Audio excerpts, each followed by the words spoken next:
कसम है तुम्हें तुम मगर मुझसे रूठे रहे सांस जब तक ये बंधन न टूटे। तुम्हें दिल दिया है, ये वादा किया है, सनम मैं तुम्हारी रहूं।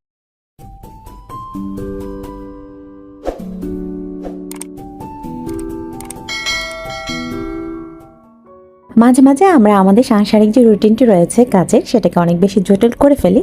সহজ উপায়টি হয়তো বা আমাদের জানা রয়েছে, তারপরও তার আফটার ইফেক্টের কথা ভেবে হয়তো সেটা আমরা কখনো অ্যাপ্লাই করি না। তবে কিছু কিছু ক্ষেত্রে এই যে জানা যে উপায়গুলো রয়েছে সেগুলোকে অ্যাপ্লাই করলে জীবনটা কিন্তু আরো বেশি সহজ এবং লাইফটা অনেক বেশি এনার্জেটিক হয়ে উঠবে। প্রত্যেকদিন আমাদের গৃহিণীদের একটা কাজ, যেমন ঘরগুলোকে গুছিয়ে নেওয়া। এর মাঝে ছোট ছোট টিপসগুলো ফলো করলে এটা আরো বেশি সহজ মনে হবে। যেমনটা ঘর গোছানোর ক্ষেত্রে প্রথমেই আমরা বিছানা গোছানো থেকে ঘরটাকে গোছানো শুরু করতে পারি। কারণ ঘুম থেকে ওঠার পর আমরা যদি বিছানাটাকে গুছিয়ে নিতে পারি, ঘরটা আপনা আপনি 70% পরিষ্কার এমনিতেই দেখতে মনে হয়। তো আপনারাও ঠিক এভাবেই কিন্তু ঘর গোছানোর কাজটিকে শুরু করতে পারেন।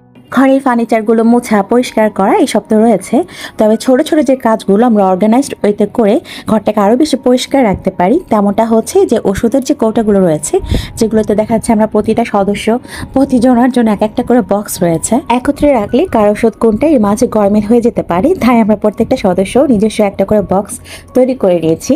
তো এই যে ওষুধগুলো আমরা সেবন করছি, 7 দিন ব্যাপী যে ওষুধগুলো খাওয়া হয়ে যাচ্ছে, তারপরে কিন্তু খালি প্যাকেটগুলো রয়ে যাচ্ছে, সেগুলো অনেক সময় দেখা যাচ্ছে ফেলে দেওয়া হয় না, এদিকে ওদিকে ফেলে আমরা ঘরটাকে অপরিষ্কারই করে থাকি।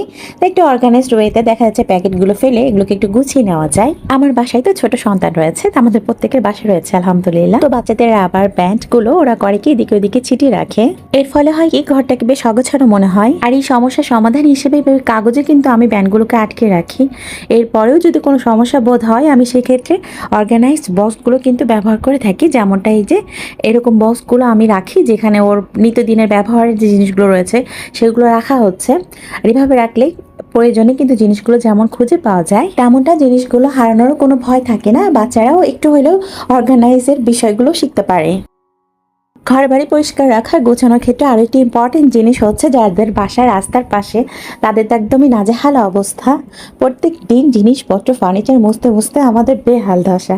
হায় আল্লাহ, তারপরে কি করার, পরিষ্কার তো রাখতেই হবে। তা আমরা প্রত্যেক সপ্তাহে একবার হইলেও আমাদের জানালার এই গ্রিলগুলো কিন্তু মুছে নিতে পারি।